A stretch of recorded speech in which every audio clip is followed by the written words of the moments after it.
If you're not using AI, it will not hire you. Because in my world, as a developer, AI will increase your productivity 30 to 40%. I'm not going to go and hire somebody that's operating at 100%. I need 130 to 140. That's what I'm paying for. This is going to be a very super super exciting one because I have a special guest on here, and you guys know I'm very careful about the guests I bring on the EntreMD podcast, and we're going to talk about something that we haven't talked on the podcast yet, which is artificial intelligence. And you get to figure out a little bit about why I haven't talked too much about it, but I have brought someone who is phenomenal at the use of AI, someone who is a serial entrepreneur on for us to have this conversation. And we're really going to talk about, the way I think we should be thinking about AI, because you hear this come up a lot in this episode, which is I think it is some of the greatest leverage we'll have will be found in AI, but also it is one of the biggest distractions, biggest time sucks, and a disadvantage for many people, really. So this is going to be so great. The ROI on this conversation will blow your mind. My guest today is Nnamdi Chineme. Nnamdi, I was about to say Dr. Nnamdi because I interview doctors for the most part. So we give you an honorary doctorate, I'll take but it. I'll you'll take take it. it? Okay. Nnamdi, I'm going to let you introduce yourself, let the people know why I'm so excited that you're on today. My name is Nnamdi Chineme. I'm a tech guy with a lot of business wrapped around it. So I run a consulting firm that helps transform businesses and their operations predominantly using technology. We do a lot around sometimes we build custom software for people, or we just show them how to use existing software that is out there already. AI is a big, right, not to say buzzword because it's not just a buzz, but AI is out there right now, and that's one of the greatest tools in today's world to use to optimize your processes and get a lot of return on your investment. Well, I'm all for it because that's what we're going to talk about today. But tell us how long you've been an entrepreneur for, because I was thinking about it today and I couldn't remember. Do you start before I did, or did how long? That's a good question. Where are we starting from? Are we starting from Parkway. Wow. probably Yeah. before then? I tried something before then where I built some software for the clinics. Those were off. I was such a naive at that point when I was building stuff, but you get a lot of learning from that. So that's probably 2002, maybe. Yeah, you've been an entrepreneur for a really long Yeah, time, man. Okay. 2002. So serial entrepreneur, tech entrepreneur, really genius at operational efficiency. That's one of the things I've really known you for. And so yeah, we're gonna talk about this whole AI thing. And of course everybody in America loves your accents because we're all about the British accent here. But okay. So I personally have held off on having the conversation about AI for a really long time. And a huge reason for that is because I have seen people go down rabbit holes, blow weeks and months of, times that they should have been working on their businesses. And they use this time, to study 3,000 different tools that they're not doing anything with. And I'm like, oh, FG, like, stop, you know. But that doesn't mean we don't use it, right? So talk to me about what you think is the right attitude people should have towards AI. There are two extremes, right? You've got the one extreme where is people that they're just ignoring it. It's like, yeah, it sounds like a buzz, it's hype, it will die out. That's not gonna happen. AI is here. AI is changing industries. AI is revolutionizing businesses and giving people great ROI on their investments. So AI is not going anywhere. You then have people who, like you said, get into that rabbit hole and they're just spending hours on hours researching AIs, trying different tools, etc. I think there's somewhere in the middle, right? Where people, rather than spend all that time, start simple, right? So for example, when I'm speaking to people, I say, well, you want to get into AI, it's quite confusing. You've got this urge to try and research everything before you come up with how do you use it in your business. I'm like, just stop, right? Get a basic tool, pay for it, and start using it potentially in your personal life. So the way I look at AI is AI gives us a lot of information, right? In Prior to AI, would have to go and do a whole lot of research. So we might go on Google, we're trying to figure out something. We have a question that we want to answer. I don't know. How do I buy a new blender? Let's use that as an example. You go onto Google, You start searching, you ask it a question, what are the great blenders out there? You've got 100 articles that you might need to comb through to figure out the different things. You start to get confused. Eventually, you figure something out, maybe 3, 4 hours down the line, right? What AI does for us today is AI takes all of that stress away from us. So you ask it a question, it has access to the internet. It goes on the internet, it gathers all that information, does all that analysis that you have done over 4 hours for itself, and gives you a summary. And the brilliant thing about it is that response that it's giving you is most likely quite personalized to you because you've asked the question in your own way. You've asked it with requirements that are applied to you, and it can respond to you and give you great tailored responses to yourself.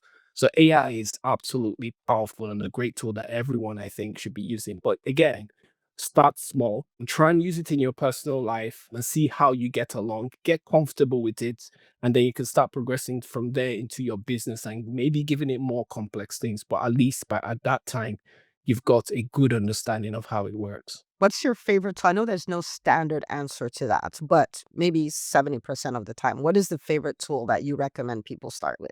ChatGPT. I think it's got a good in terms of so you've got in the AI world, you've got horizontal AI, which is sort of like your generalist AI. It's good at a lot of things. And then you've got your vertical AI as well that are very specific about. So you might have AIs that are good at creating headshots, AIs that are good at deep research, but ChatGPT is a simple one that can help you. It's a more general tool and it's easy to. I think the reason why I prefer it is just the interface is quite easy to use, whereas some of the other AI tools, are a bit more confusing. So I'll say ChatGPT is probably the best option. Someone might be thinking about it like use it in my personal life, and they may be thinking I'll use it the same way I use Google, right? So, can you help somebody kind of make that transition? Because it's a little more than what a Google, search could do. So, and many people think about it like I don't even know how I would use it, right? Can you give some like simple, scenarios of this is how you can use it for things you're already doing, but you can start outsourcing this to AI? Yeah, so okay, I'll give you an example, my own example. When I started, it was a bit of a shock when I started using it to see what it could actually do. So my kids homeschool, and when they were about to start homeschooling, I needed to buy headsets that they can use for classes because they still go to classes, but their classes are online. So I needed to get them headsets. And there I was thinking, okay, I need to get them headsets. What do I need to think about, right? I needed to have some noise canceling. So if someone is screaming at home, it doesn't get through and get into their classes. If we wanted them to go and sit down in a cafe and have their classes, I don't want noise from outside to come in. So I had all these requirements and I went searching. It took me about 4 hours, I think, to come up with a headset that met the requirements for me, right? I bought two of them for my two kids and carried on.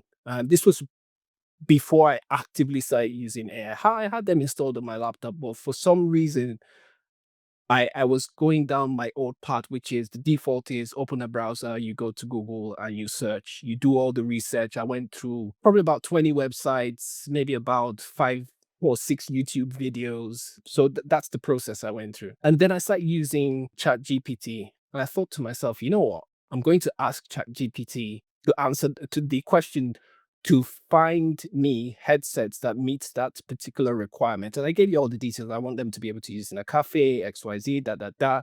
And in 2 seconds, it gave me a list of 6 headsets. The one I picked was the second one on the list. So Wow. that's 4 hours versus 2 seconds. Maybe it took me about 30 seconds to write it. So let's just say 1 minute, right?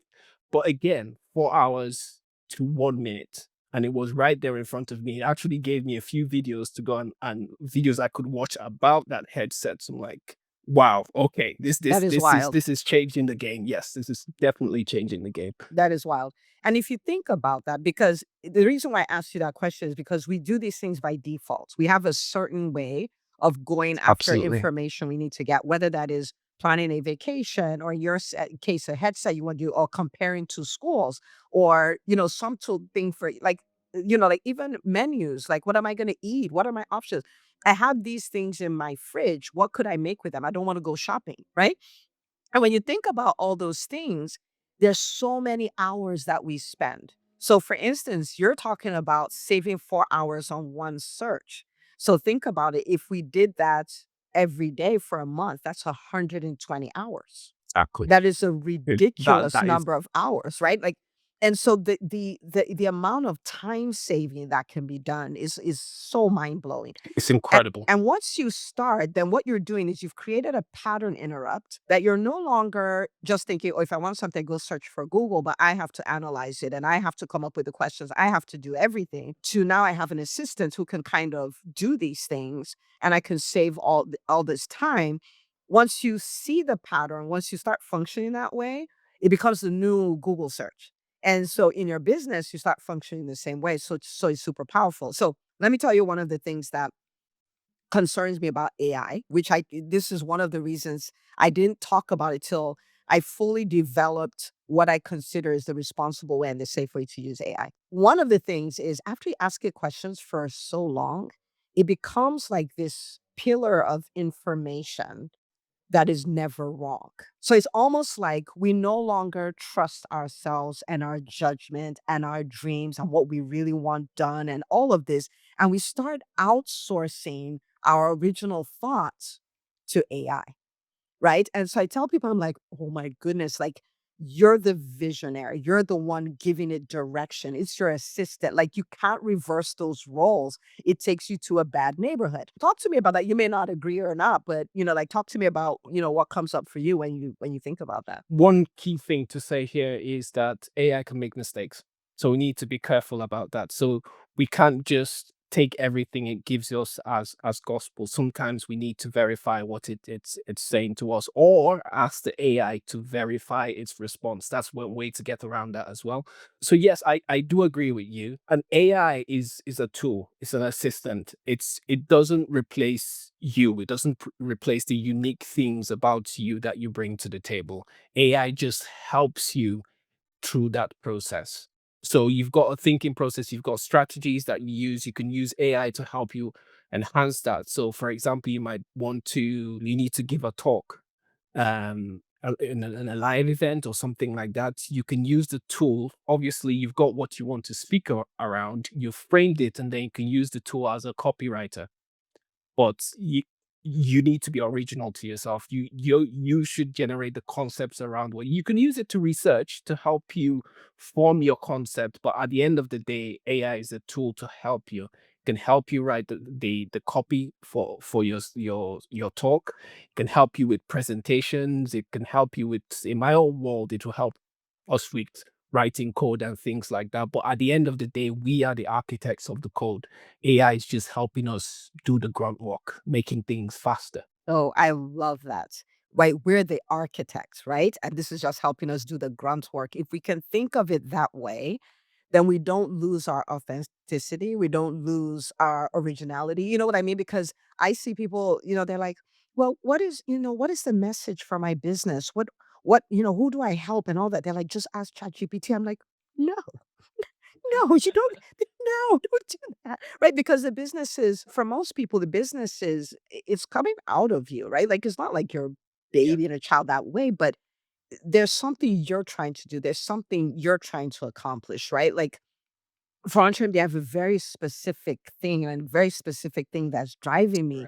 Right. I want to help physicians. We did not get a business education. If we're not helped, the healthcare system in America is going to collapse. And all of these things, I want to help 100,000 people for a very specific reason. Because if I could touch 10%, then I can help like all of this stuff. Now, I can take this to AI and amplify it and package it and all of this stuff. But that Absolutely. original thought, the direction, all of that, the vision has to come from me. It has to come from me. Absolutely. I mean, you're the one interacting with the people, remember. If you've got practice, you're interacting with the patients, not the AI. The AI is just there to help you form your ideas or help you with tasks. AI does make mistakes, right? Like I asked it something about statistics on private practices. It's like 23 of private practices do this and 46% do this. And I was like, wait, I've been researching this data like ever since I started on EntreMD 7 years ago. I have never seen these stats. And I'm like, "Can you cite where you got this data from?" And it says, "Well, actually," like I was caught in the act. Yeah. Actually, there's no direct. I'm like, "Mm-mm, don't mess with me like don't mess with me like that." So it's a very good tool, but I just want us to realize, like, I'm the boss and AI assists me. And we don't want to ever reverse those roles. I think that takes us to a really, really bad place. Okay, so there's a lot of concerns about AI replacing jobs. So many jobs will be lost, and it's almost like the economic apocalypse, if you will, and stuff like that. What's your take on that? Yeah, so thinking of where we are now, I kind of put them in two buckets, right? You've got jobs that are potentially lower skilled, repetitive, just task-based sort of roles. So like your data entry, some of the tasks that a VA would typically do, I think AI will do some of those things, right? Because they're basic, they're repetitive. There's a well-defined process to them. It's not subjective. It's black and white, right?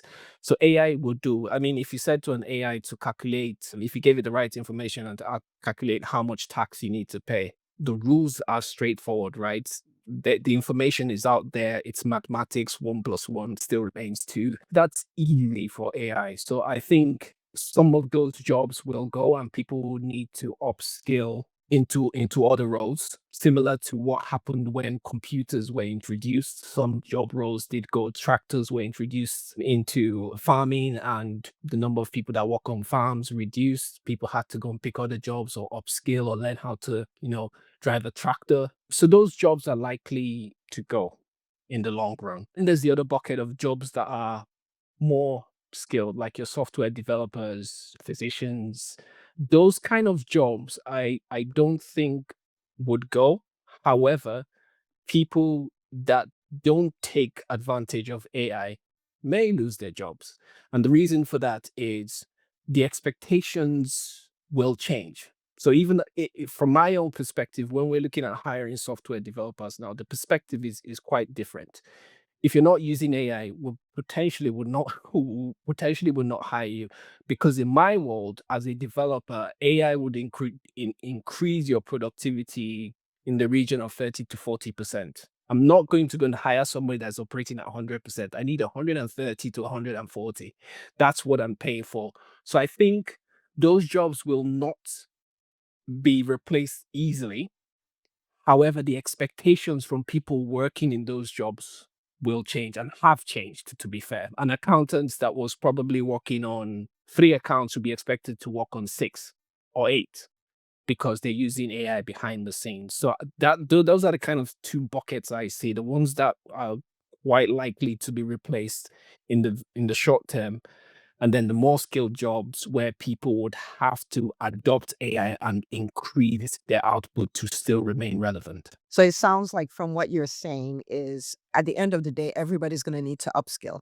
But some people are going to upskill like, like completely. And some other people are going to learn how to use AI to multiply, probably even exponentially, their output and stuff like that. Right. And so what that means is, it really is an adapt or die type of thing.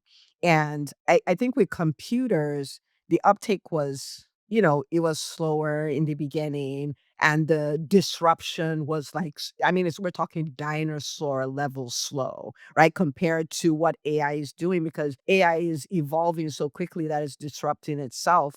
Which means if you're listening to this or you're watching this, you don't have the liberty of taking your sweet time and, trying to figure it out. You want to start applying this in a functional way yesterday, right? But if you couldn't do it yesterday, no time like the present, like right? Today's a Yeah. great day. So okay, so let's bring this, to our playground, which is entrepreneurship, right?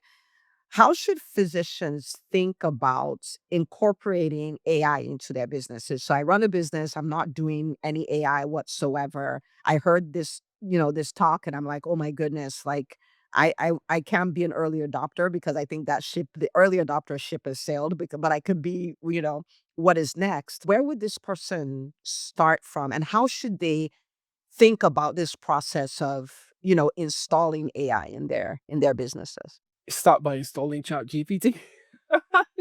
That's the first step. Get access to the AI tools, right? I mean, just one will do, like we said, get access to Chat GPT.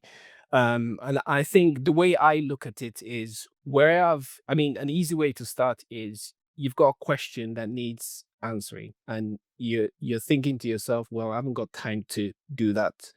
You've got to change that frame to you've got a question that needs an answer. You can get that answer in 2 seconds, right? So get it on your phone. That's the quickest way. Because sometimes if you get it on your laptop, you think, oh, when I get back to my laptop, just get it on your phone, right?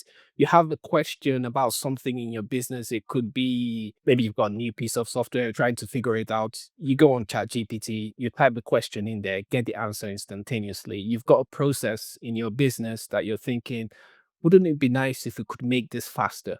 Just type that into ChatGPT and see what ChatGPT says, and you can have it's conversational. It's not like Google searches where you type in one thing and then you raise that and you start a whole new search, right? It's conversational. You could ask one question, ask another question. That's how I would say people should start, right? Just think of what a problem you're trying to solve in your day to day. And I mean, you don't have to think of the problem. The problem will present itself. Pick up your phone, type the problem out in Chat GPT, and ask it for a solution. It's that simple. And always start small. Get familiar with the technology, like I said earlier, and see how you get on. If you get hooked on it, you could ask Chat GPT how to use Chat GPT. It's not good. I love that. And what I love about the conversation we're having here is, we're not talking about rabbit holes. This is so important. Like, I hope everybody's getting this. This is not you figuring out like, ooh, what can I do with ChatGPT? Like, what new problem can I create that ChatGPT is going to solve? What new project? It's not that. It's literally the things that are driving you nuts in your business now, the things that you're thinking, man, I wish I had time to, the things you're thinking, man, I wish I had somebody on my team who could, like all those things, you think them all day, every day. But prior to AI, there was no way to find the solution from them in a time efficient way, but now you can. Right? Or anything that is like dead work that you have to do, like, oh, we have to write this letter to this insurance company for XYZ. Oh my goodness. Like now you have somebody who, now ChatGPT will be fine. And it will never have an attitude. It will never call out sick. It will never come late to work. Right. And you can just say, hey, like this is the letter that is required. Boom, boom, boom. It can spit it out. You can edit if you want. Boom, done. Right. So it's this thing of I have problems in my business and I have this tool that is a problem solving tool. Right. And so instead of it creating new stuff for you, you're taking this to make problems go away. That's what I love about this approach.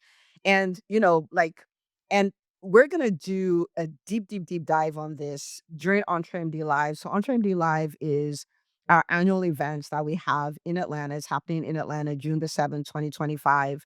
And it's going to be so phenomenal because we're there to solve problems. We're there to show you how to be a seven-figure CEO, how to run a seven-figure business, whether it's you're trying to get to your first seven figures or you're trying to add seven figures. And one of the things we're going to talk about, and you're listening to the speaker who's going to talk about it, is we're going to talk about how to leverage AI to build a $250,000 team with $20. We're talking $250,000. Like, think of what your business could be like if you can add another $250,000 in payroll, right? Like as far as team, but you're not adding the payroll just costs you $20.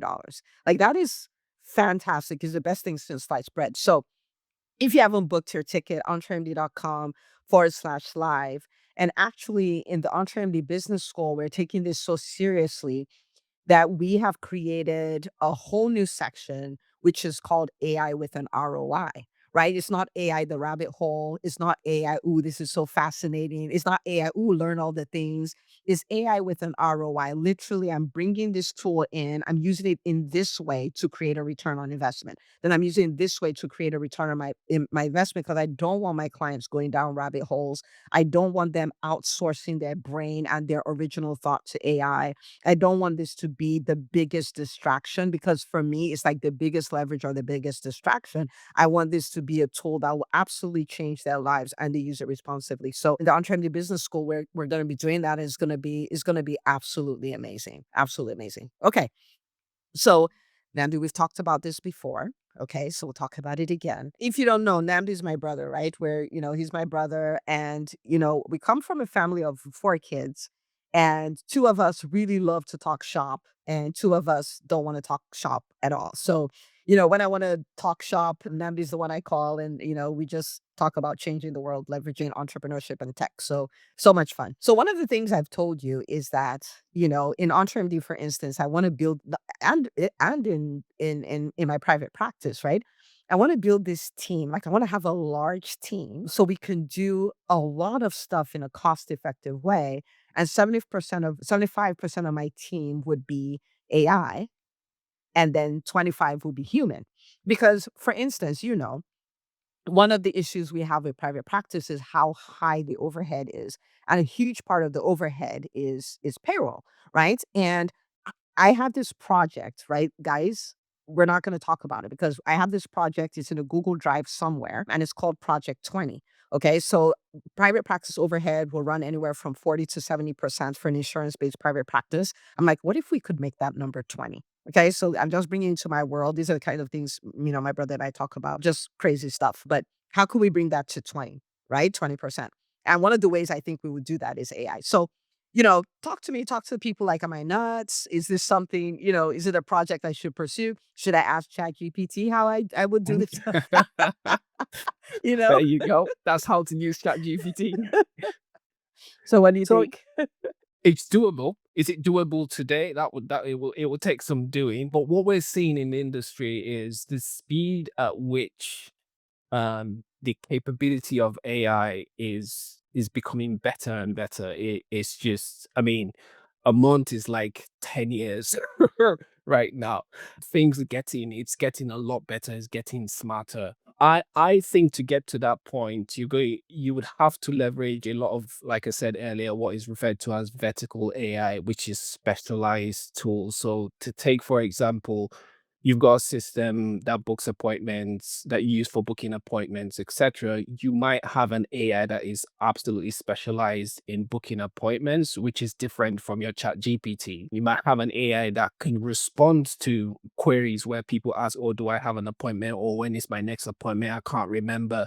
You might have an AI tool that responds to that message as well. I think as things progress, and we're beginning to see it, because in my world, in the SaaS world, the businesses, because even the tech world is getting disrupted by AI. So there's some businesses where people pay monthly to use the businesses that are being just eaten up by AI, because AI can just do it, right? Or people can use AI to build those tools for themselves and make it, even work better for them because it's personalized. The tools that will be relevant are those verticals where you're specializing in something. It's almost similar to the roles like data entry. That's general stuff, but you've got specialized things like the lawyers, etc., that are quite specialized. Those are harder to disrupt.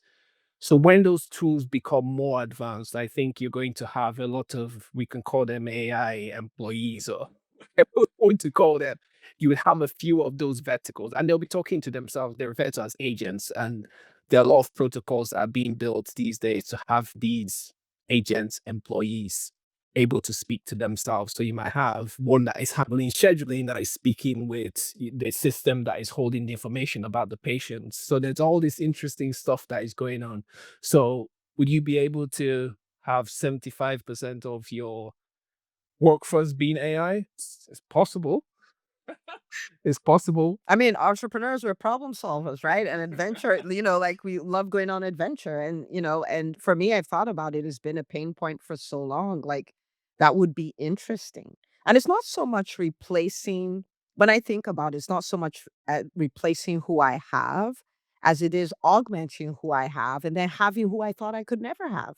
You know what I mean? Like I never thought I could afford this person on this team at all, but now I can, right? And so that's something that I'm really looking forward to exploring. But from this conversation, it's like, use the general stuff to the max and start playing around with the specialists and stuff like that. So I'll let you know how the project goes, but it should be a whole lot of fun. I think you're absolutely right, because the way I think of AI as well is, yes, you can use AI to cut your cost, but it's more fun to use it to grow your revenue, Yes. Oh right? my goodness. Okay, say that one more Have time. it in, One in more that time for the people direction, in the right? back. Say it one more time. So yes, you can use AI to cut your costs, but it's a lot more fun to use it to grow your revenue, right? Let's 2x that revenue rather than cut costs. Yeah, 2x it, 5x it, 10x it, and if AI is gonna lose 10x its it. mind, we might as well go for it, 100x it, Yeah. whatever. Any final words you'd leave with, a doc who's listen, maybe, they're using ChatGPT in some way, maybe they use it to, get some stuff for their, direction for their social media, and they use it for some, data analysis and things like that. But what would you say to that person? Like, final words you'd leave them with because you want them to be in a position where they won't be the ones to get disrupted, right? They'll be part of the disruptors.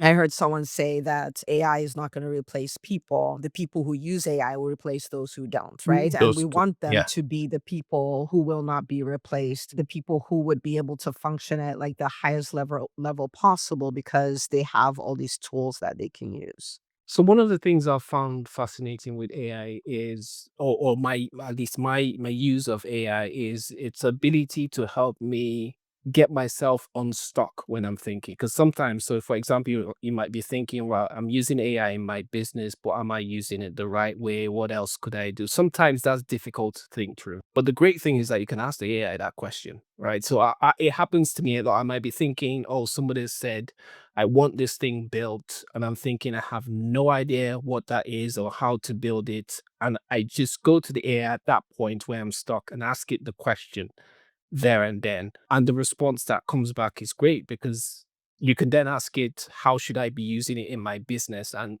one of the interesting things I've found is if you ask it to ask you clarifying questions, it will throw a whole lot of questions at you that you can answer and it gives you a great response. So if you're stuck in thinking of how you can use AI, ask the AI how you can use AI. So just prompt it to ask you questions where you get, because usually we think about using these tools as we have to ask the questions, but you can flip it around and say, well, I don't know what questions to ask. So you ask me what questions you want me to ask you, sort of thing. I think that's a nice way to unlock yourself when you get stuck in your thinking. I love that. I call that the $1,000,000 question, right? Like, even after it gives me some really great output, I'm like, hmm, now think about this employee never has a bad attitude. So I can ask it the same question 10 times, you know what I mean? Doesn't get offended. Doesn't get offended. And so I'm like, okay, what questions do I need to answer so you can give me the best possible response?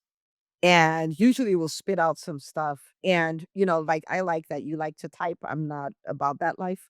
And so I just hit the and I don't like hitting the recording, right, where we're having a conversation back and forth because I'm so visual. So when it starts reading out all this stuff, I'm like, I don't understand what you're saying because I can't see it, right? And so I use the dictation button. I'm like, ask me whatever, whatever. So then, because it gives me 7 questions, like I don't want to type the answer to 7 questions. And so I just dictate the answers and all that. And I could go back and forth because it can figure out how to organize it and stuff like that. And I just hit enter. And it's fascinating what responses it gives Absolutely. me, right? And I think that's another thing about, being original, and being authentic is the more you're able to communicate what it is you want, what you're trying to do, the context, all of that, the better the output you'll get, right? I see people who are like, "Ooh, I don't have to do social media anymore because it's ChatGPT," and it starts spitting out this random, ridiculous nonsense. And when you look at their social media, you're like, "There's no way a human being wrote this." And yeah, so that question is really powerful. So when you find yourself stuck, right, there's usually a question there. Instead of just sitting with the question, understand that you have a tool now, you have an assistant to help you with that. So that's so powerful. So Namdi, thank you. It is wow, it's almost midnight your time. So thank you for Agreed. coming on to My chat pleasure. and talk, AI and all of that stuff. We're looking forward to hosting you in Atlanta on June the 7th. And again, if you're not registered, guys, entremd.com/live. This is not one to miss. We are in times like 70% of private practices are owned by corporate, some kind of corporate entity, either private equity or a hospital. So many private, physician businesses are going out of business, but physician businesses can thrive. Mine are thriving. I have so many clients whose businesses show this, and we're going to show you exactly how to do that, and also how to position yourself where medicine is being commoditized, AI is here, all of that stuff. How do you thrive in the middle of the disruption, right? Like that's what we're going to look at. So again, entremd.com/live. Super pumped that you could catch this episode. Make sure you share it with the doctors in your world. They'll thank you forever. And Namdi, where do people go to find you? Like if they want to chat with you. And you're like, I'm so efficient, I don't chat with people. I'm on LinkedIn, Nnamdi Chineme, or on Twitter, Chineme. You guys go follow him. Let him know how great this conversation was. Okay, the man stayed up till midnight for you guys. Okay, thank you so much for coming on, and everyone go share this episode. And I'll see you on the next episode of the EntreMD podcast.